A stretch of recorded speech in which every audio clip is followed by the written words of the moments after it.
Hola, ¿cómo están todos? Para los que no me han visto hasta ahora, no han participado de las videollamadas, yo soy Elena Rosas, soy la titular de la Cátedra de Filosofía. Y bueno, y hoy estamos acá para compartirles la primer clase de la unidad 2. Así que lo que voy a hacer es compartir pantalla para poder ir contándoles. Tengo que ir acomodando las cosas acá un poquito. Lo primero que tengo que hacer es compartir así.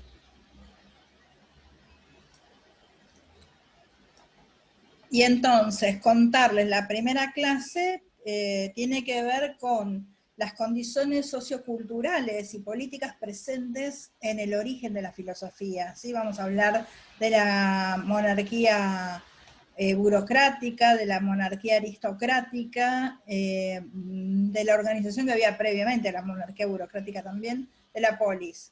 La tensión permanente que hay entre lo que los genos y el demos, o el demoy, ¿sí? La relación entre Estado, ciudad y la idea de ciudadano naciente, el rol de los sabios y los filósofos en todo esto, cómo participan, cómo, si son netamente filósofos al principio o no, qué tipo de pensamiento, de conocimientos es el que construyen, y las reformas de Solón, que van a dar origen, digamos, a la configuración de lo que pensamos hoy que es el Estado propiamente dicho, ¿no? Así que bueno, vamos a empezar por acá. ¿Sí? Yo voy a ir leyendo mis notas de lo que he preparado para la clase, ¿sí? Que por supuesto, como ustedes saben, está todo basado en la bibliografía obligatoria que ustedes tienen, en esos textos. Ustedes tienen el texto de Bernard, Los orígenes del pensamiento griego. Ustedes tienen para leer el capítulo 6, el 8 y la conclusión, ¿sí? Bueno, a partir de eso, de ese texto en general y otras cosas, yo he ido preparando esta clase y ya vamos a iniciar, ¿sí? Lo que vamos a ver son los periodos históricos y las características de la antigüedad griega, ¿sí? Cuáles son las condiciones socioculturales y políticas presentes en el origen de la filosofía. Acá tenemos el mapa de toda la zona situada en aquella época. Entonces, la propuesta de la clase, perdón, acá me equivoqué, yo tendría que estar acá. La propuesta de la clase y de la unidad es considerar el modo en que la filosofía en su origen está emparentada y está en diálogo con la organización sociopolítica que conocemos como democracia griega, con el origen de esa organización sociopolítica, ¿sí? Toda esta propuesta se enmarca, digamos, es se enmarca en la de la cursada, ¿sí? En la cual vamos a intentar identificar la relación profunda que hay entre las transformaciones sociales, transformaciones sociopolíticas y la reflexión filosófica a lo largo de toda la historia, así como el modo en que esas ideas filosóficas están presentes e influyen en las representaciones colectivas que organizan la conducta de la gente en la vida cotidiana, ¿verdad?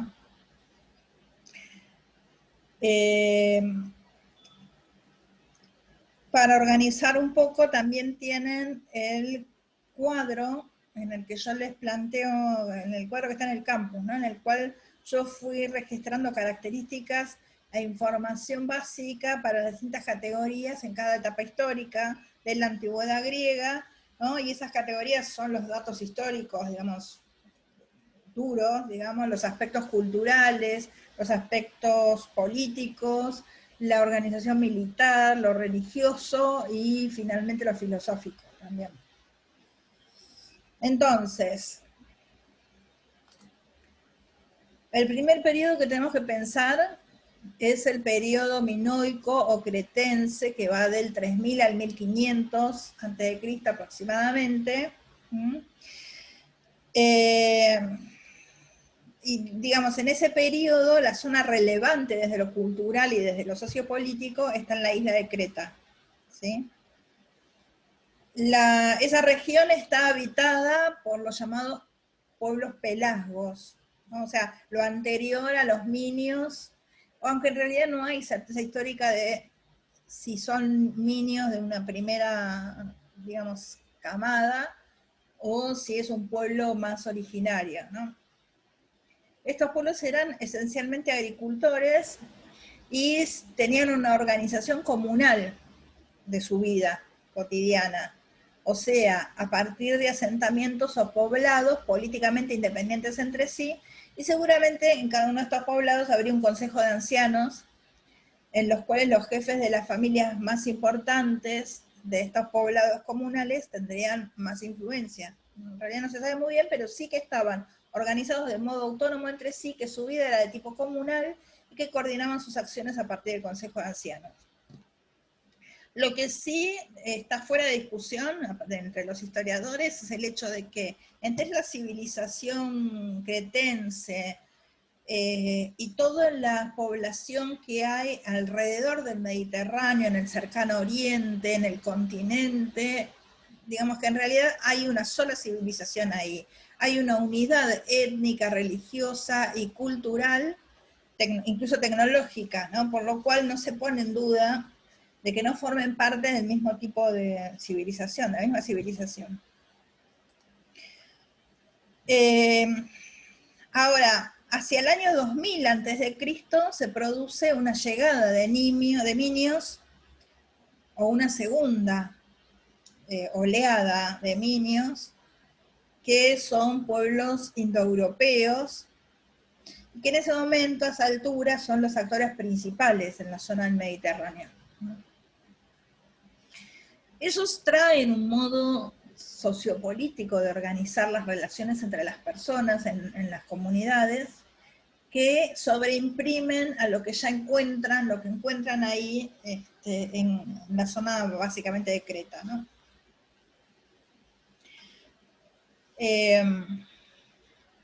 Van configurando sedes de poder, con algo así como palacios, ¿sí? En cada poblado preexistente, o al menos en los poblados más importantes, el más importante de esos palacios es el de la ciudad de Knossos, cuya ilustración tenemos aquí en esta diapo, y que nos permite ver que no es un palacio cerrado, amurallado. Desde ese punto de vista es abierto a la vida cotidiana de la población agrícola que lo circunda, y es como que está integrado a lo social, ¿sí?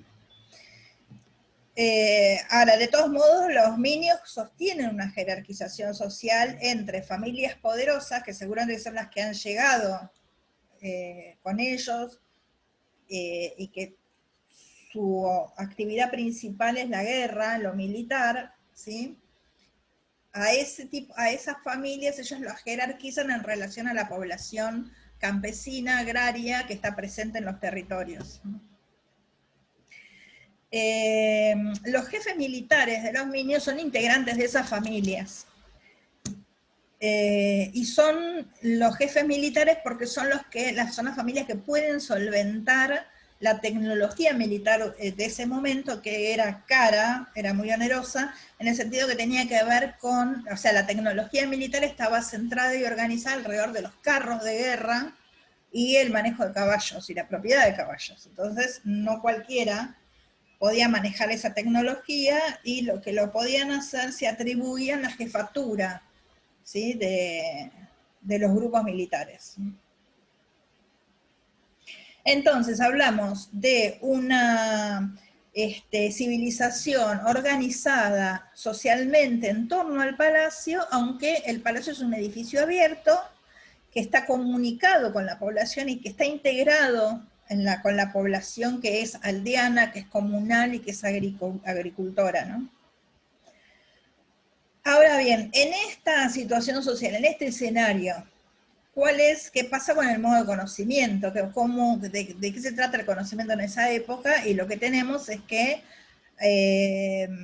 todo lo que ha llegado hasta nosotros, todo lo que se puede pensar o analizar, En realidad es el testimonio, el escrito, el análisis de pensadores posteriores, no hay un testimonio directo porque el conocimiento, esto está todo organizado en relación a la tradición oral. En ese sentido es difícil un análisis específico. Lo que ha llegado son las cosmogonías y las teogonías, ¿sí? O sea, narraciones míticas que brindan una explicación sobre el origen del universo y el origen de la humanidad, ¿sí? Mientras que la teogonía es un relato que brinda una narración sobre el nacimiento de los dioses y de las relaciones entre esos dioses, ¿sí? Cuando estamos frente a una religión politeísta. Entonces, en aquel momento en el que aún no existe la filosofía, es importante tener en cuenta que las religiones, en tanto modos de representación o formas de conocimiento social, son ante todo mitos de soberanía. Es decir, que tanto los mitos, los relatos religiosos que aparecen dentro de las cosmogonías o teogonías, porque hay otros mitos también, pero estos son relatos que exaltan el poder de un dios o de un grupo de familias o de familias de dioses que reinan sobre todo el universo, y entonces esos relatos hablan de los triunfos de estos dioses o de estos grupos de dioses, ¿no? Entonces, desde ese punto de vista, en todos los dominios, lo natural, lo social, lo ritual, el orden es considerado producto de esa victoria, ¿no? Del dios. Y esa victoria es lo que convierte a ese dios o a ese grupo de dioses en soberanos. Por eso es que las teogonías y las cosmogonías configuran soberanía. Soberanía en tanto capacidad y posibilidad de dominio y absoluto, ¿sí? Sobre lo existente o sobre el objeto de que se hable, ¿no? Pero en este caso sería sobre todo lo existente. Aparentemente las cosmogonías se basan en el mito babilónico de la creación, ¿sí? Hablábamos de que hay una continuidad cultural entre los pueblos de Grecia y los de Oriente Próximo, ¿no?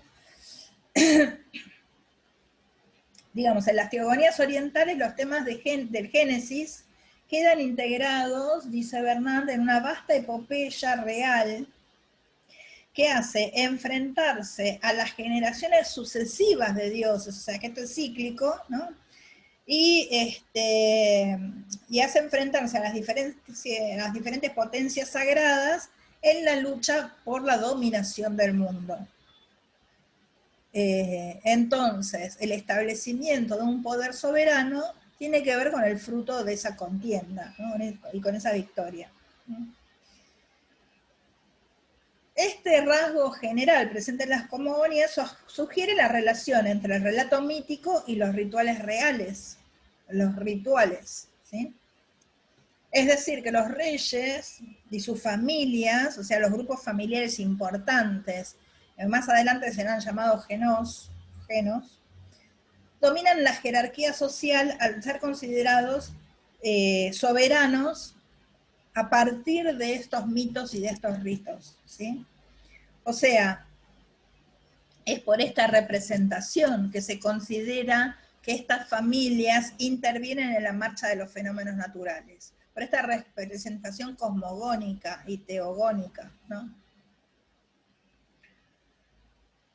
Entonces, las familias y los reyes son los soberanos al ser ellos mismos enviados o representantes o parte de los dioses, ¿sí? Esas familias triunfan en los enfrentamientos y obtienen recurrentemente esas victorias. Entonces, entre este relato babilónico y los mitos de cosmogonía griego habría una relación, hay una relación, se emparentan uno con el otro, digamos, ¿no? Entonces, Bernan marca 3 características de las cosmogonías griegas, ¿no? Que en su diseño del mundo, digamos. Entonces, el universo físico, o sea, el universo natural, es una jerarquía de poderes. Para los más poderosos, los menos poderosos, los que tienen mayor capacidad de soberanía, los que no. Y esa jerarquía de poderes presente en el universo físico es análogo en su estructura a una sociedad humana. ¿Sí? Su orden expresa relaciones entre agentes. Ese orden está constituido por relaciones de fuerza, de precedencia, de autoridad, de dignidad, de vínculos de dominación y de sumisión. O sea que siempre estamos hablando en términos de contienda, de diagrama de fuerzas que se oponen, ¿no? Y que están permanentemente tensionando. Y que en esa mutua relación de tensiones como se definen las situaciones, ¿no? Cómo se define, perdón, la estructura del universo y de la sociedad, del mundo humano, digamos. Ahora, ese orden no resulta del juego dinámico de elementos en el universo, sino que está, digamos, ha sido instaurado dramáticamente por la intervención de un agente o un grupo de agentes. ¿No? El mundo está dominado por el poder excepcional de ese agente que aparece como único y privilegiado, en un plano superior a los demás dioses, por ejemplo Zeus, ¿no? El mito lo proyecta como soberano sobre la cúspide del edificio cósmico, ¿sí? Y en ese sentido es su monarquía, en griego, la que mantiene el equilibrio entre las potencias que constituyen el universo. Me pareció interesante retener este sentido de lo que significa la monarquía para considerar lo que va a ser la monarquía después, o sea, a lo largo de la historia y todavía hoy, ¿no? ¿Qué es esa institución? Y cómo se mantiene a lo largo de las eras. Esta representación mítica de que la monarquía es la que, por haber triunfado en la puesta de orden en el cosmos jerárquico, es la que mantiene en equilibrio a las distintas fuerzas que configuran el universo físico y social. Entonces, estos rasgos de la cosmogonía, dice Bernan, son el nexo, tanto en Grecia como en Oriente, con aquella concepción de la soberanía que pone bajo la dependencia del rey el orden de las estaciones, los fenómenos atmosféricos, la fecundidad de la tierra, la fecundidad de los ganados, del ganado, y la fecundidad de las mujeres. Es importante considerar acá, en este momento, que esta representación social cosmogónica como modo de conocimiento va a llevar a que progresivamente se preserve en el secreto del palacio todo lo referido a lo religioso, a los rituales, a los dioses familiares. Hay como secretos de información, de ritos, que hacen a la posibilidad de los genos, de los grupos familiares, de los clanes o de los reyes mismos de mantenerse en la cúspide del universo, en la cúspide del poder, ¿verdad?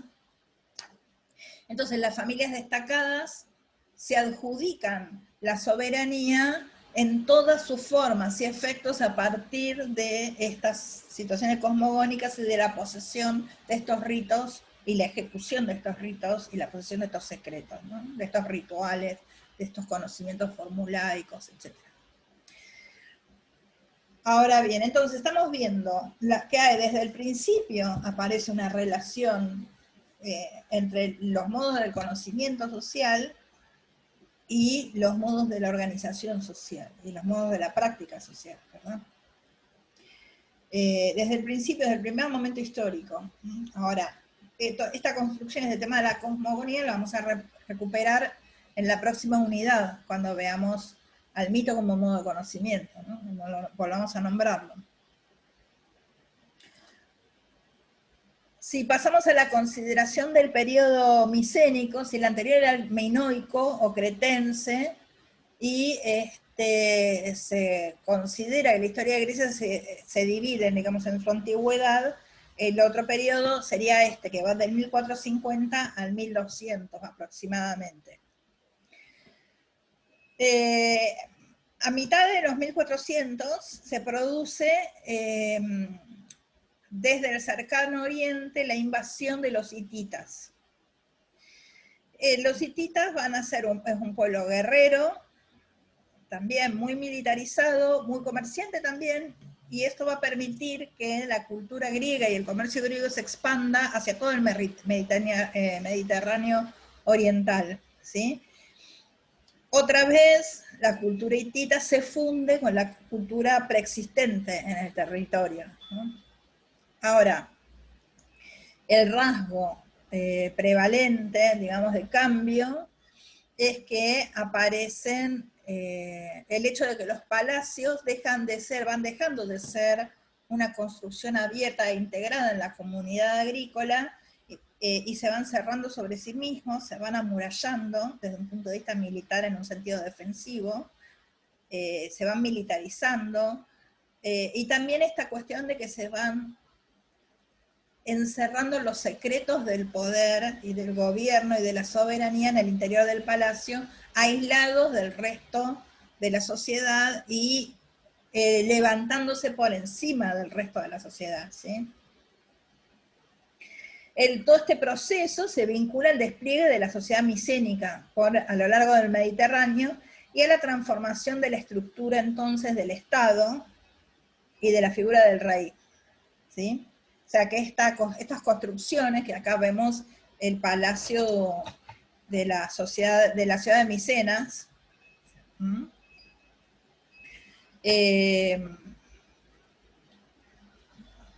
vemos que hay un proceso de militarización de lo que es la construcción del palacio, que tiene que ver con un proceso de transformación en la estructura del Estado y de la relación entre el Estado y la sociedad como un todo, la sociedad plena, ¿no?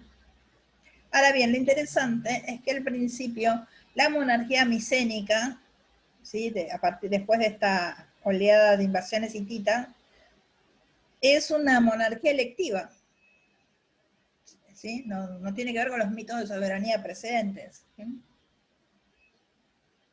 La elección se lleva a cabo en el Pancús, que es la asamblea de guerreros que representa a la comunidad hitita.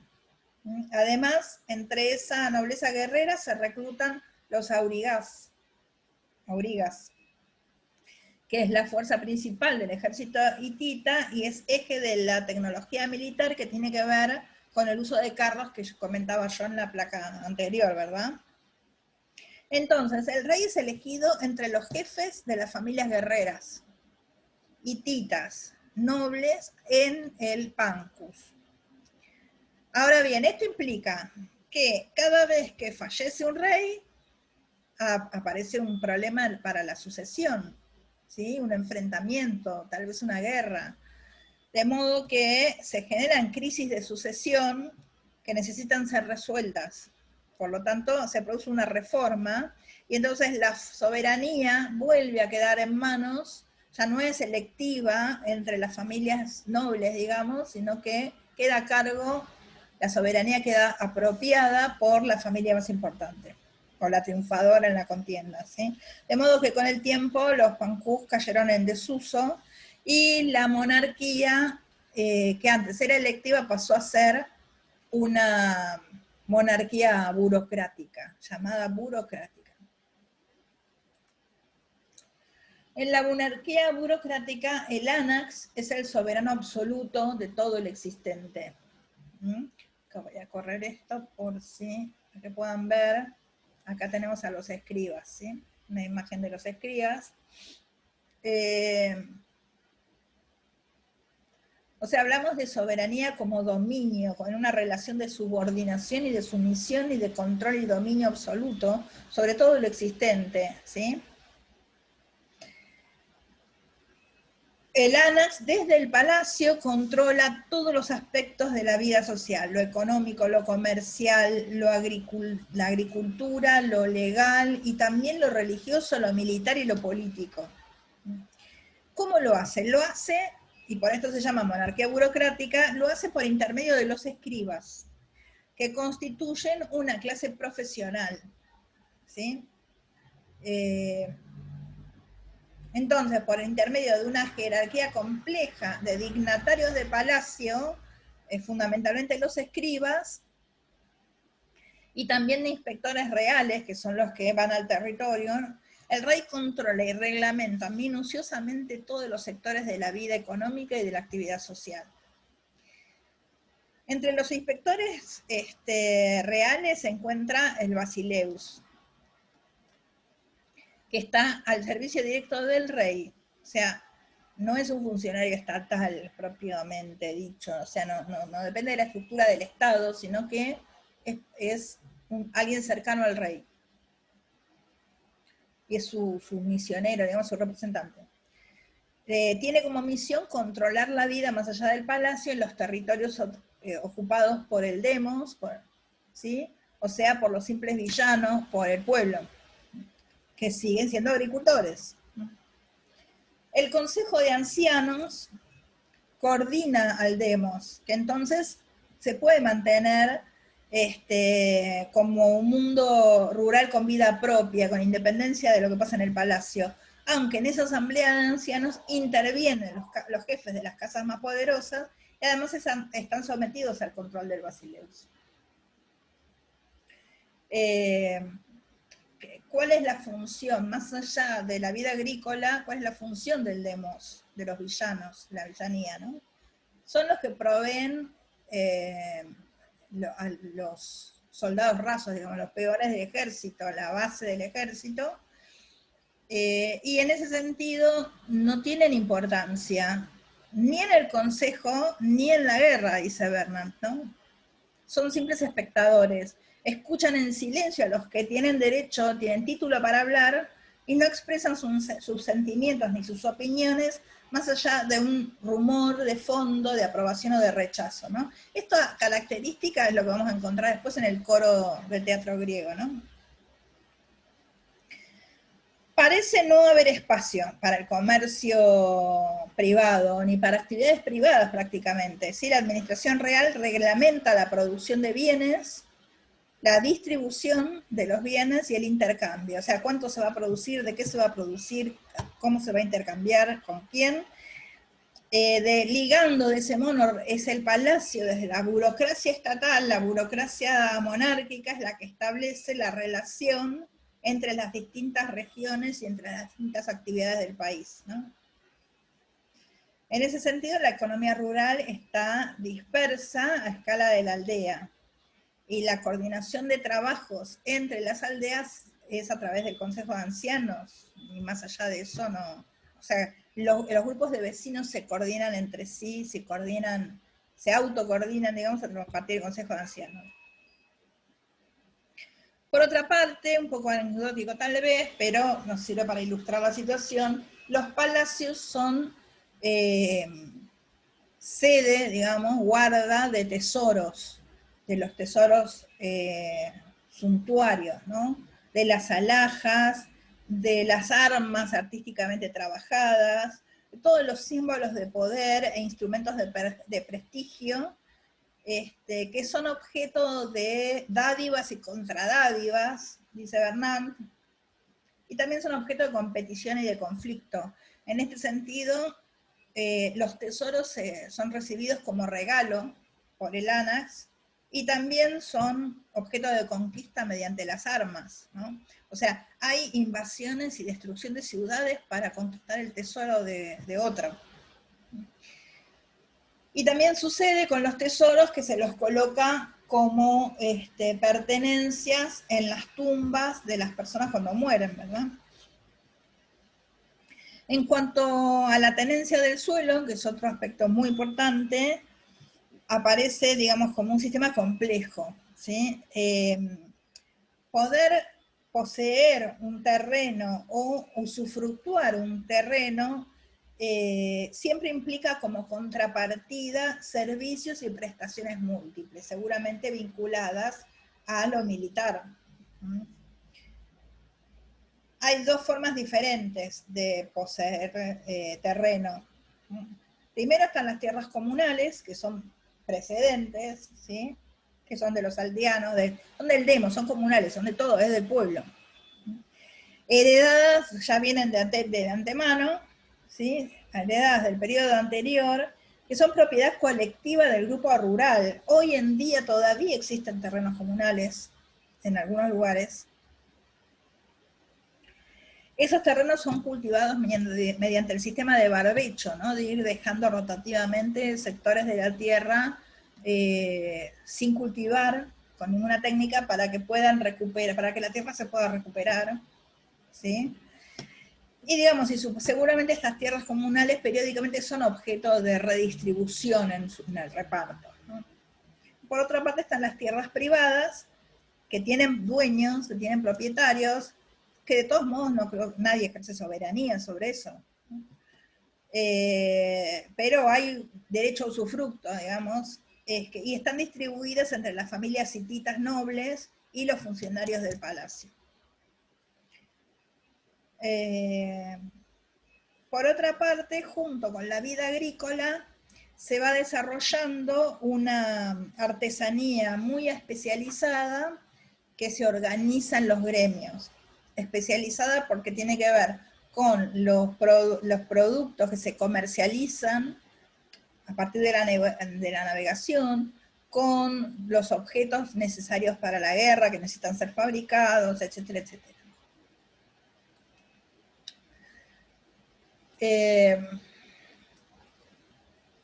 Entonces, si pensamos las características centrales de la monarquía micénica, vamos a encontrar primero un aspecto belicoso, ¿no? El ánax se apoya en la aristocracia guerrera, que son los aurigas, que es el grupo privilegiado y que tiene su modo de vida propio, ¿no? Por otro lado están las comunidades rurales, que no tienen una relación de dependencia absoluta respecto del palacio, ¿sí? Pueden subsistir, o sea, suprimido el control real, el demos continuaría trabajando en la misma tierra con las mismas técnicas y tendría su vida cotidiana organizada prácticamente del mismo modo. Y por el otro lado, como último rasgo central de este tipo de monarquía está la organización burocrática del palacio, ¿sí? Con su personal administrativo, sus escribas, que son los que implementan las técnicas de contabilidad, de escritura y de control, ¿sí? Y además la reglamentación estricta de toda la vida económica y social. Ahora bien, todo este mundo, toda esta estructura social y política cae a partir de la invasión dórica que aparece, que se produce hacia el siglo XII, y que es lo que va a dar lugar a la Edad Oscura, ¿sí? Ustedes acá en esta ilustración, en este mapa, que yo encontré en la web, aparecen en distintos colores, que pueden encontrar ahí las referencias, las líneas de invasión de los distintos pueblos que van configurando el arrasamiento de todas las organizaciones sociales de la zona. La única cultura, digamos, que pudo sobrevivir en ese sentido fue la egipcia, y que tiene que ver con lo que se llaman los polos del mar, ¿verdad? Que están constituidos, configurados, integrados, perdón, no solo por dorios, ¿no? También por sectores populares sin ocupación. Bien, si avanzamos, entonces lo que tenemos por delante es los comentarios sobre el periodo oscuro, que es un periodo oscuro porque no tenemos información de él, dado que con la invasión dórica, la invasión de los pueblos del mar y la caída de la monarquía abrupta de la monarquía burocrática, por un lado se pierde la escritura, y entonces no tenemos testimonios escritos directos, y por el otro lado, Grecia se cierra en relación al Oriente, queda cortada las relaciones comerciales, culturales, y de todo tipo con Oriente Próximo. Grecia queda aislada del Oriente, ¿no? Entonces, lo que tenemos para decir es que al caer el imperio micénico, el sistema palatino se derrumba por entero y jamás vuelve a levantarse. Los demos subsistieron y se autoorganizaron sin la intervención del ANAX, ni de la burocracia del palacio, ni de las grandes familias guerreras, ¿sí? Como surge de la hipótesis del arqueólogo turco Novariski, que ustedes pudieron ver en los videos que figuran ahí en el campo, ¿no? También quedó desorganizada toda la actividad artesanal y de los gremios, porque no hay comercio, o sea que queda destruida la organización sociopolítica basada en la estructura militar y en la monarquía burocrática, ¿sí? O sea que toda la vida retorna al antiguo modo exclusivamente agrícola. Lo que aparecería sería un estado de tipo aristocrático, entendiendo a Aristoi como familia de clase alta, o sea, los genos. Ese sistema político del periodo oscuro se organiza entre el arcontado, o sea, lo primero que aparece, dice Bernard, es la división, la separación en la figura del rey de lo que tiene que ver con lo militar, de lo que tiene que ver con el gobierno de la vida social, ¿no? Entonces, el arcontado es el rey que tiene el mando político y que es elegido anualmente en una asamblea de los jefes de los clanes, de los jefes de los genos. Y por el otro lado está el polemarca, que es el que tiene el mando militar. ¿Sí? El mando militar a partir de la élite militar y la aristocracia terrateniente, que son los hipeis. Vamos a aclarar que geno significa clan, ¿sí? O sea, los pequeños grupos parentales, el clan, que se identifican como una unidad, ¿sí? La mayoría de los genos seguramente han estado compuestos por las familias nobles. Ahora bien, lo interesante es que gran parte de la política griega antigua tiene que ver con el enfrentamiento entre estos genos, ¿no? Hay un espíritu de enfrentamiento que anima a los genos nobiliarios y se va a manifestar en todos los terrenos. Cuando hablamos de este periodo oscuro, tenemos que pensar que a nivel de lo militar de la guerra, el carro desapareció, ¿sí? Fue tecnológicamente desplazado por las nuevas tecnologías de guerra que aparecen con las lanzas, que es lo que ustedes vieron en los videos. Entonces ahí hay un cambio, pero sin embargo el caballo sigue siendo importante. Entonces, los hipeis son la élite militar, y a la vez son aristocracia terrateniente. ¿Por qué? Porque las familias griegas poderosas, los clanes, sostienen que el valor en el combate, el lustre de nacimiento, la riqueza a nivel de los bienes raíces, de la propiedad territorial, y el derecho que tienen de participación en la vida política es lo que las hace ser nobles, los que les da el poder, los que reafirma su poderío, ¿no?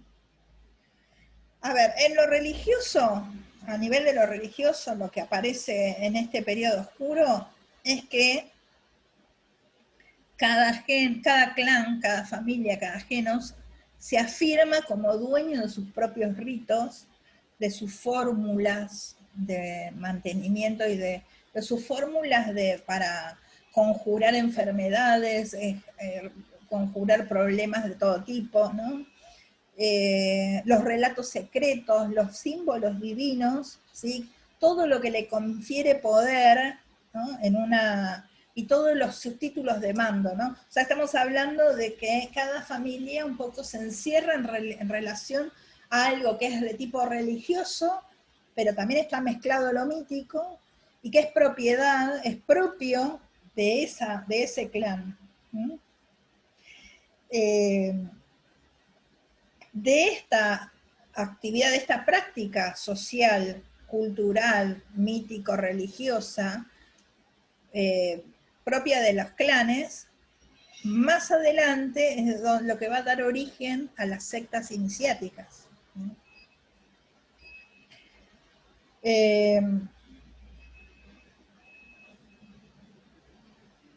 Volviendo, digamos que entonces, entre estas cuestiones de los IPEIs, digamos, la organización religiosa al interior de cada clan, la aristocracia militar, ¿no? Lo que tenemos es un escenario y un gobierno de las relaciones que es una suerte de combate entre familias, ¿no es cierto? Es un enfrentamiento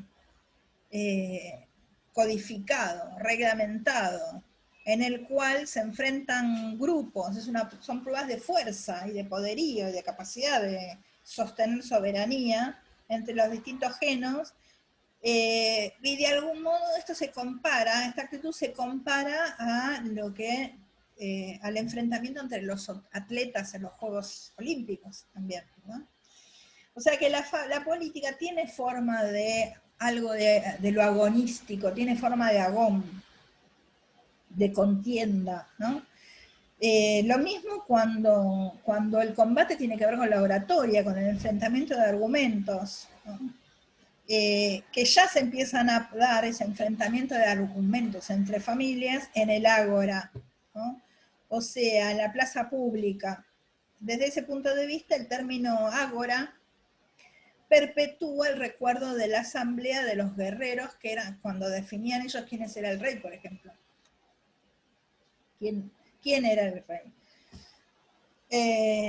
Digamos que entre la antigua asamblea guerrera, la asamblea de los ciudadanos durante la monarquía aristocrática y la asamblea democrática, que vamos a encontrar después en la polis, hay una línea de continuidad. De la polis no aparece de la nada. Y no aparece simplemente del razonamiento filosófico, aparece de una transformación sociopolítica, que tiene su correlato en los modos de comprender y de experimentar esa realidad, que al principio lo vemos en lo mítico y lo mítico religioso. Dice Bernard, lo que se enfrentan con palabras, ¿sí? Los que se enfrentan forman esta sociedad jerarquizada como grupo de iguales, ¿sí? En ese sentido, toda rivalidad supone un punto de partida que es la igualdad, ¿no? Este espíritu igualitario en el seno mismo de la concepción agonística de la vida social es uno de los rasgos que caracterizan a la mentalidad de la aristocracia guerrera de Grecia y que va a contribuir a dar a la noción de poder, en el sentido de soberanía, a la noción de la soberanía, un nuevo contenido también, con el tiempo, ¿verdad? Ahora bien, estábamos hablando de la Edad Oscura, donde no hay escritura y Grecia está aislada del resto del mundo conocido en aquella época. Cuando se recupera el comercio con los fenicios, ya hacia el siglo IX, ¿sí? Esto también, además de volver a abrir a la sociedad griega, lo que genera es que se recupera la escritura, ¿no? Recuperan la escritura no porque recuperen su escritura anterior, sino porque toman la escritura fenicia. Y la escritura fenicia es muy diferente a la escritura de los escribas, de lo que tenía como objetivo el control burocrático de la vida social, generando documentos secretos, ¿sí? La escritura fenicia tiene que ver con una vida social, ¿sí? La escritura es entonces ahora, a partir de ahora, el elemento de una cultura común, o sea, común quiere decir para toda la población, que progresivamente va a responder al interés de divulgar ante los ojos de todos los diversos aspectos de la vida social y política, ¿sí? O sea que estamos en presencia, estamos compensando un proceso de transformación de fondo, digamos, de la mentalidad colectiva. Incluso también esto se refleja en el idioma, en la lengua, ¿sí? El vocabulario de títulos, de grados, de funciones civiles y militares, sobre la tenencia del suelo, todo eso cambia, se transforma, ¿sí? Ahora bien, no significa que no haya continuidad entre el mundo micénico anterior al 1400, la invasión dórica, y que no haya continuidad entre aquel mundo anterior y lo que sucede durante el periodo oscuro, ¿no? Y para eso tenemos por suerte el testimonio que se refleja en la Ilíada y la Odisea, que Homero escribió en el siglo VIII cuando él vivió, pero que relata la guerra de Troya que sucedió 400 años antes, ¿sí? Hacia el 1200 antes de Cristo, ¿verdad? Entonces es interesante, dice Bernard, ver cómo el pequeño reino de Ítaca, que está reflejado en la Ilíada, nos muestra a su basileus, a su asamblea, a sus nobles contenciosos, ¿no? Enfrentados entre sí, peleadores, digamos, al demos silencioso, y que todo esa ilustración, digamos, ese relato, aclara y amplía aspectos de la monarquía micénica, que nos permite conocerla. En Ítaca podemos ver aspectos provinciales, una vida provincial, la vida de una ciudad provincial que queda al margen del palacio una vez disuelta la monarquía burocrática. Desaparece la figura del ánax, queda la figura del basileus, que aparece entonces como el poderoso, el rey casi. Pero precisamente la desaparición del ánax es lo que parece haber dejado subsistir en forma simultánea y opuesta a las dos fuerzas sociales que se van a empezar a enfrentar de acá en adelante, de modo explícito, digamos, que son, por un lado, las comunidades aldeanas y por otro lado, la aristocracia guerrera. Entre esas fuerzas opuestas, ahora liberadas y a menudo enfrentadas, es que van a ser la reflexión, va a tener origen la reflexión moral y las especulaciones políticas que van a definir una nueva forma de sabiduría, entre comillas, hacia finales de la Edad Oscura e inicios del periodo arcaico. Y eso va a ser el caldo, digamos, el contexto intelectual, el contexto cognitivo, el contexto de experiencia en el cual va a surgir la filosofía. Vamos a pasar a pensar ahora un poco el periodo arcaico, que se extiende del 750 al 500, y acá ustedes tienen la ilustración de lo que es una polis, una ciudad griega, clásica, ya después, ¿no? Vamos a tener la Acrópolis como espacio, espacio público del que todos pueden participar. Bueno, ahora vamos a comentar el teatro, la Acrópolis en lugar del Palacio Real.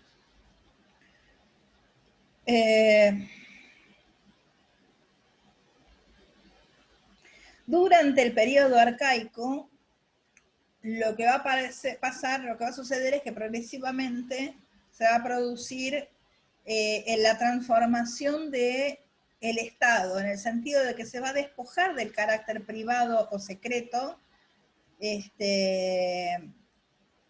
digamos que los asuntos del Estado escapan a la incumbencia exclusiva del genos, y ahí aparecen las cuestiones políticas, las cuestiones de la vida compartida como un asunto de todos, ¿no? Esto se refleja en el idioma, en la lengua, donde aparecen cambios, porque se empieza a hablar de lo koinón, ¿no? Como lo común, como lo público, O sea que se dice que las deliberaciones deben ser planteadas en términos públicos, en términos de lo común, y que deben ser puestos en el medio, en el centro, en el mesón. Digamos, el recurso de una imagen espacial, ¿sí? Porque esto de pensar en el centro como el espacio de lo común y de lo público, y que lo público es común, este recurso a lo espacial como imagen para expresar la conciencia que un grupo humano adquiere de sí mismo, el sentimiento de su existencia como unidad política, es lo que no tiene valor comparativo, no se puede comparar esto. Esto es lo que es genuinamente singular y nuevo. Es un espacio social enteramente nuevo. Si bien tiene como antecedente a los consejos de ancianos y a la vida comunal por afuera del palacio, ¿sí? Tiene de todos modos este espacio, este centro espacial donde lo que sucede ahí es común a todos, no solo al demos, sino también al genos. Eso es original y que eso define a lo público. Digamos, el centro de la ciudad ahora es el ágora, en tanto espacio público en el que se debaten todos los problemas de interés general, ¿sí? Ya las cosas de interés general no se debaten en el secreto del palacio. ¿Qué pasa con el palacio? Bien, sobre las ruinas del palacio se construye la Acrópolis, y son acrópolis, o sea, edificios religiosos, consagrados a la religioso, y son públicos, no son de los genos. Sí, sobre las ruinas del palacio aparece la Acrópolis, como espacio religioso que también es público. O sea, lo que tenemos acá es que la comunidad, ya no es la familia, el genos, que se proyecta en la cosmogonía de enfrentamiento entre dioses, sino que es la comunidad como un todo la que se proyecta en lo religioso. ¿Sí?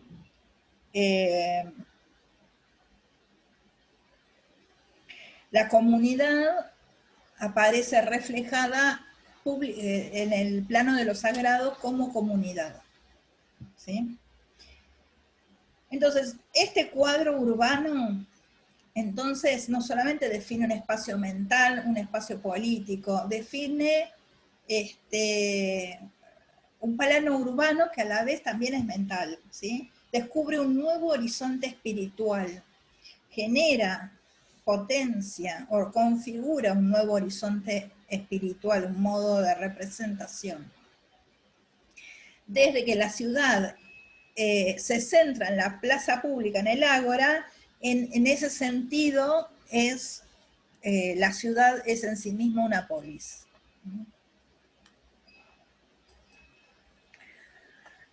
Bien, avanzando entonces un poco en el proceso histórico, en el proceso sociopolítico en el que se va configurando el origen de la filosofía, lo que tenemos que decir es que, o sea, lo que nos toca es analizar una nueva crisis socioeconómica y política que aparece en el horizonte histórico.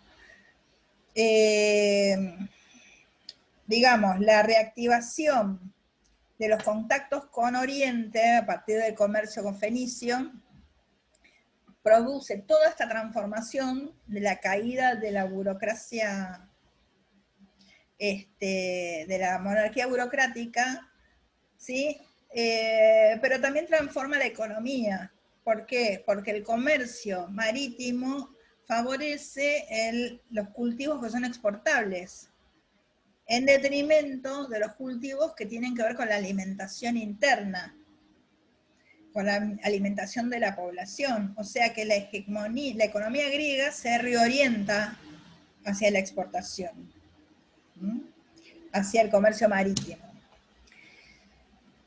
¿Qué pasa entonces? Que la aristocracia guerrera también se transforma en agricultora, en terrateniente para aumentar su riqueza, para aumentar su poder, su soberanía, no su soberanía, pero sí su poder, ¿no? Su control. Al lado de los pequeños cultivadores libres, el noble, además de ser noble, es rico y extiende su tierra a expensas de las tierras comunales y de las tierras de aquellos, o sea, y de la situación del usufructo que algunos subordinados hacían de las tierras que le cedían. Se apropia de los bienes de sus obligados, ¿no? O sea que hay un tremendo proceso de concentración territorial avasallando la situación del demos y que entonces transforman el problema de lo agrario en el problema clave de este periodo arcaico, ¿no? A partir de 750, estamos hablando de los 600 ya. Por otra parte, se resurge y se desarrolla una población de artesanos, ¿sí? Que junto con la gente que vive del mar, ya sea del comercio, la pesca, etcétera, forman en la ciudad una categoría social que va a ir creciendo en importancia con el tiempo, va a terminar formando a la clase media. De modo que ya en el siglo VII va a aumentar, va a ir aumentando la oposición entre los urbanos, que incluyen a toda esta población, y a los nobles, y se enfrentan con los rurales, que son los que son el demoy, que pueblan las aldeas periféricas, ¿sí? En realidad, estas crisis, estos enfrentamientos y este problema también se da en el Oriente Medio, en el Oriente Próximo, ¿no? Toda la cultura fenicia. Lo que pasa es que en Grecia se produce un movimiento político que rechaza esta situación. Se promueve la reforma de la vida social para organizarla según aspiraciones comunitarias e igualitarias, como reacción a la falta de límites y la falta de, como la anomia, el descarrilamiento de los poderosos, ¿sí? Hay un periodo donde las relaciones sociales están caracterizadas por la violencia, por la argucia, la arbitrariedad, por la injusticia. El refuerzo, los procesos de renovación que aparecen, todos estos intentos, aparecen a la vez en todos los planos de la vida, o sea, aparecen en lo religioso, en lo jurídico, en lo político, en lo económico. Digamos, la idea, el propósito de todos estos movimientos tiene que ver con limitar la ambición desmedida y descontrolada de los genos. ¿Sí? Que puedan someterse, aparece la idea de que puedan someterse a una regla general que aplique a todos por igual.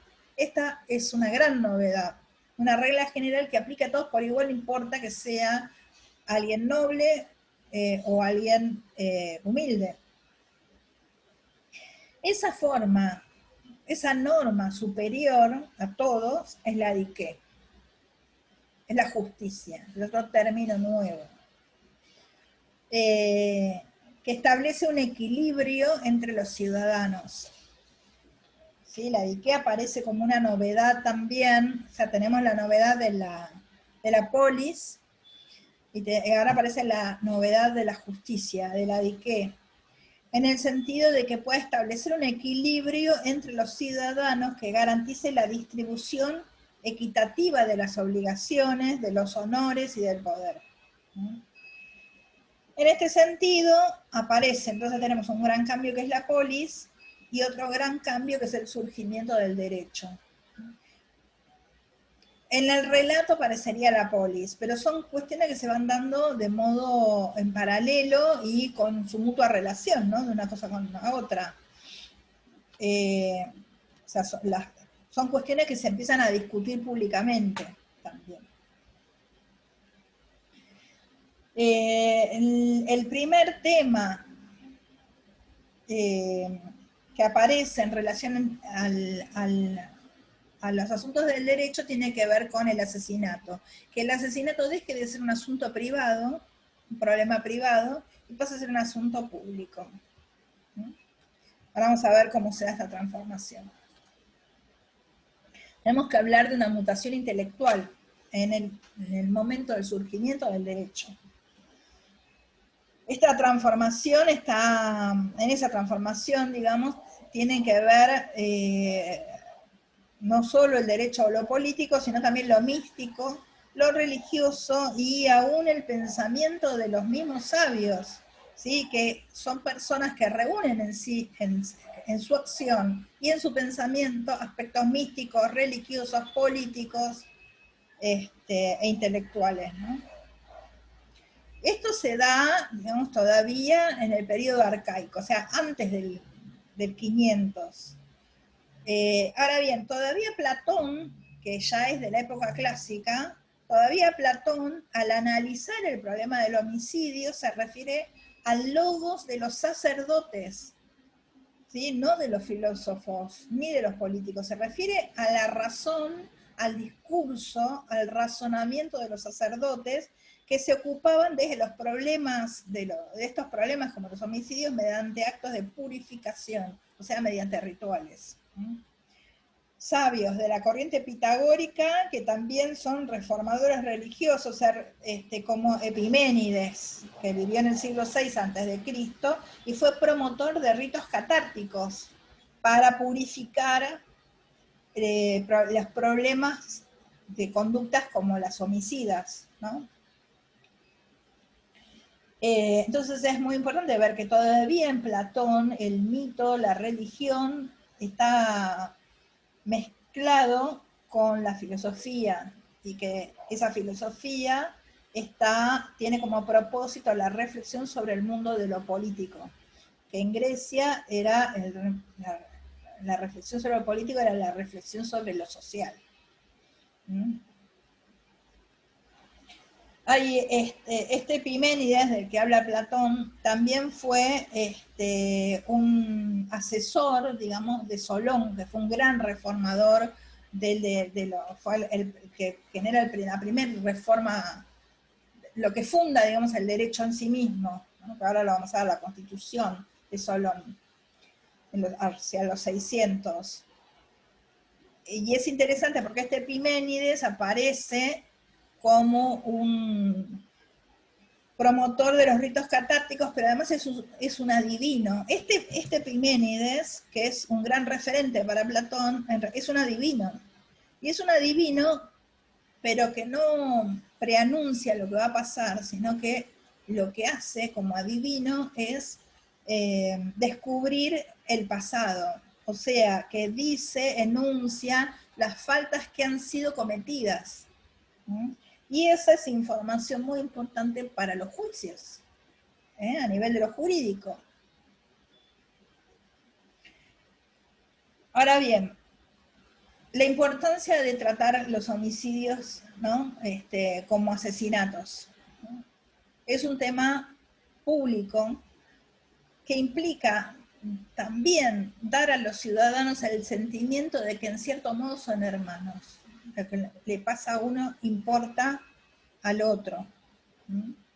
Por eso el asesinato no es un asunto privado. El homicida, la figura del homicida aparece entonces primeramente como asesino de un pariente. Se pasa de la venganza privada a la represión judicial del crimen, y esta lógica empieza a trasladarse a otros asuntos, ¿no? A otros delitos, a otras acciones que pasan a ser consideradas como delitos. Es muy importante ver que no se podría concebir el comienzo del derecho fuera de un cierto clima religioso, o sea que las transformaciones sociales y las transformaciones políticas están fundamentadas en transformaciones de las concepciones míticas y religiosas también, ¿no? Y que un aspecto influye en el otro.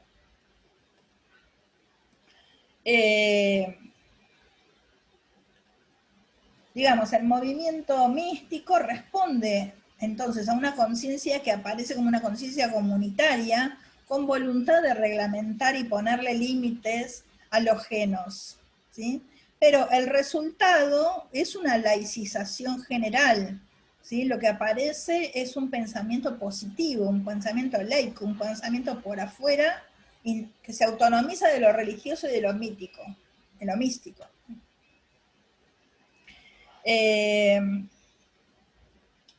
Entonces se produce una elaboración conceptual que ya está dentro de, el plano del pensamiento positivo. ¿Sí? Entonces tenemos una mutación intelectual que opera en el advenimiento del derecho, pero esto es en paralelo a la mutación intelectual que opera en el surgimiento de la polis como espacio de lo común, y lo común para toda la comunidad, que entonces es una comunidad. Anteriormente los genes, entonces decíamos, se enfrentaban judicialmente entre sí, los distintos clanes, como un enfrentamiento con armas, con fórmulas rituales, con pruebas previstas por la costumbre, ¿sí? Las pruebas podían ser el juramento, podía ser el juramento solidario, podía ser el testimonio, pero el testimonio no daba prueba de lo que había sucedido, no daba testimonio de lo que había sucedido, sino que se testimoniaba a quién era la persona, la otra persona, ¿no? Sin embargo, estas pruebas tenían valor decisorio, ¿no? Poseían un valor religioso, ¿sí? O sea, había pruebas de tipo, digamos, nadar en un río muy peligroso, y si se sobreviviera porque se tenía la verdad, porque se tenía, y en ese sentido se ganaba a nivel, se triunfaba desde el punto de vista judicial, jurídico, ¿no? Esto era antiguamente. Ahora bien, en ese sentido, a nivel de lo judicial, el juez no tenía que investigar para conocer los hechos en sí mismo, ¿sí? Ahora bien, cuando el juez representa al pueblo ciudadano, tiene que resolver de acuerdo a una ley que es igual para todos y superior a todos, y en ese sentido son las nociones mismas de lo que es una prueba, de lo que es un testimonio, de lo que es un juicio, lo que se transforma radicalmente. El juez tiene que esclarecer la verdad de los hechos antes de pronunciar, tiene que saber lo que pasó. Por eso el adivino que dice lo que en realidad pasó es un paso que configura un paso en este proceso de transformación. O sea, no pasa, no importa quién se solidariza con qué parte, ¿sí? En virtud de esta nueva concepción del derecho, el proceso pondrá toda una técnica de demostración, de reconstrucción de los sucesos, de deducción a partir de indicios o de señales, ¿no? Entonces, desde este punto de vista, la actividad judicial va a contribuir a la construcción de la noción de verdad objetiva. Y esto es importante, esto es muy importante, como parte de todo el proceso, ¿no? Veamos un poquito cuáles son las reformas que hace Solón, que se promulga, digamos, en el año 594 a.C., ¿no? Esta nueva constitución implicó una gran cantidad de reformas que estaban dirigidas a aliviar la situación del campesinado, que estaba asediado por la pobreza, por las deudas, ¿sí? Y un régimen señorial que atacaba al campesinado y lo conducía a la miseria, que es lo que acabamos de comentar, ¿no? En particular, digamos, una parte muy importante de esta reforma judicial de Solón, esta constitución, tiene que ver con un sistema censitario que es nuevo, que es innovador, ¿sí? Que es creado con el objeto de abolir la distribución de los derechos políticos basados en el linaje, y en su lugar construir lo que sería una timocracia. La timocracia en el sentido de una forma de gobierno en la que los que participan en el gobierno son los ciudadanos que posean determinado tipo de capital o determinado tipo de propiedades. No es una democracia, no gobiernan todos, sino que gobiernan los que tienen determinado tipo de propiedades. Ese es el eje de la reforma de Solón. Como resultado, los estratos medios, esta clase de media, de artesanos, comerciantes, obtuvieron una mayor cuota de poder político, pero los estratos más pobres, más desposeídos, no consiguieron la reforma, la redistribución de la tierra, que era lo que querían. Ahora bien, gracias a Solón el Estado aparece entonces como un límite, como una barrera entre dos sectores adversos. La Sofrosyn, ¿no? La llamada Sofrosyn, responde a la imagen de un orden político que impone un equilibrio a las fuerzas contrarias. Otro concepto importante que aparece. La Sofrosyn significa moderación, significa discreción, significa autocontrol. Y está vinculada a lo que después veremos, lo que después promovía Aristóteles cuando hablaba de frónesis. En tanto comprensión situacional, en tanto capacidad de previsión, de anticipación y de consideración de si las situaciones en ese sentido, la frónesis se liga a la moderación, a la prudencia y a la sabiduría práctica. Entonces, a partir de estas reformas de Solón, esta constitución de Solón, aparece una ley, es acá cuando aparece una ley superior a las partes.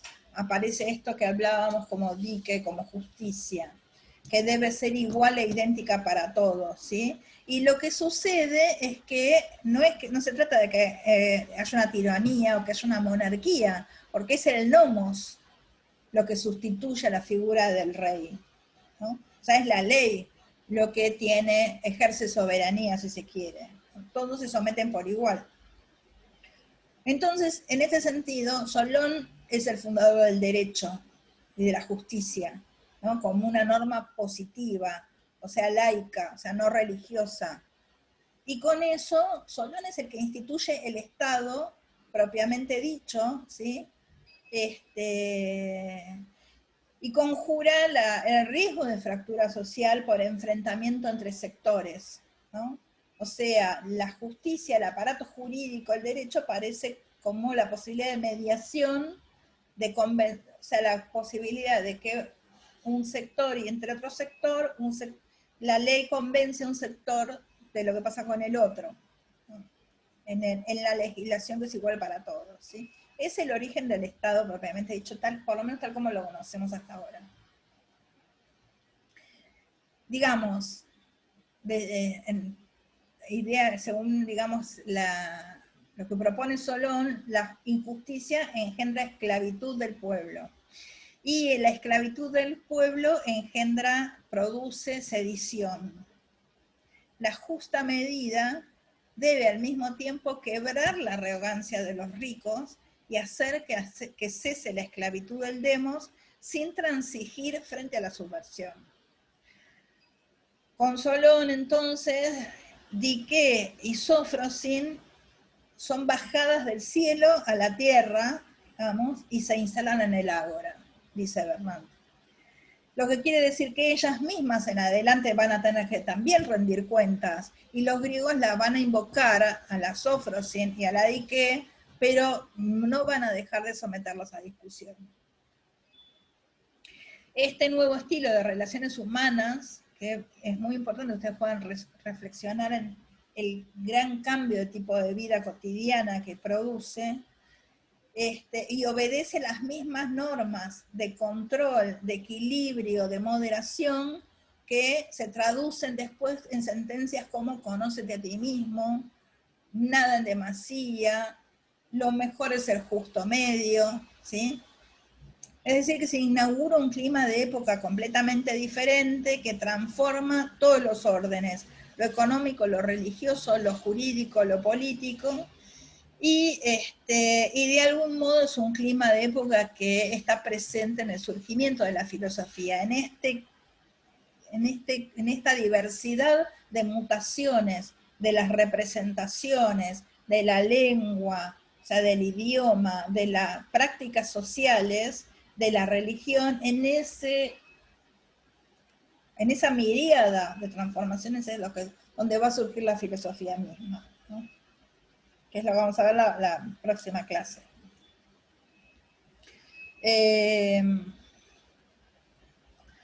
Bien, entonces, en las reformas para ir cerrando, falta poco. En las reformas de Solón, entonces se trata de una igualdad, pero es una igualdad jerárquica. O sea, como dicen los griegos, es una igualdad, no es una igualdad aritmética nominal, es una igualdad geométrica. O sea, que la noción principal no es la igualdad absoluta, la equivalencia, sino la proporción geométrica. La ciudad forma un conjunto organizado, un cosmos, que resulta armonioso si cada uno de sus componentes está en su lugar y posee la porción de poder que le corresponde en función de su propia virtud. Este es, digamos, el eje, el núcleo del pensamiento soloniano. En ese sentido, no todo el mundo tiene el mismo derecho de acceso a cualquier magistratura o al lugar, a posibilidades de participación en la Asamblea de Ciudadanos, ¿sí? Las más elevadas son reservadas a los mejores. Solón se ha negado a la redistribución equitativa de tierras en favor de los sectores postergados, ¿sí? Porque para él la igualdad reside en la ley, que ahora es la misma para todos. En ese sentido hay igualdad. ¿Sí? Vamos a la última diapo, para decir que la homonoia, o sea, la armonía o la concordia, es producto de la proporción en que se distribuyen entre los ciudadanos los cargos en la magistratura y en la asamblea. 500, o sea, la mitad para la clase más elevada, 300 para los IPEIs y 200 para los SEUGITES, que son los distintos partidos políticos, ¿no? Entonces, en este acuerdo la homonoia es posible porque aparece la clase media, representada en la estructura política, que no querrá, que es la que no quiere que ninguno de los dos partidos extremos se apodere del arqué, o sea, de lo que representa, del origen, de la sustancia primera, ¿no? De lo primero, o sea, de la soberanía. El desenvolvimiento del pensamiento moral y la reflexión política proseguirá en este sentido. Reemplazar a las relaciones jerárquicas de sumisión y de subordinación por relaciones positivas, estableciendo una reglamentación fundada en la mesura y que aspire a igualar los distintos tipos de intercambio que constituyen la trama de la vida social. Bien, con esto terminamos. Para decirles que entonces la próxima vamos a ir conversando sobre, en este sentido, de todo este escenario cuyo eje es la polis, cómo posibilitó el surgimiento de la filosofía y las distintas transformaciones en la vida y en el pensamiento. Así que, bueno, nos vemos la próxima.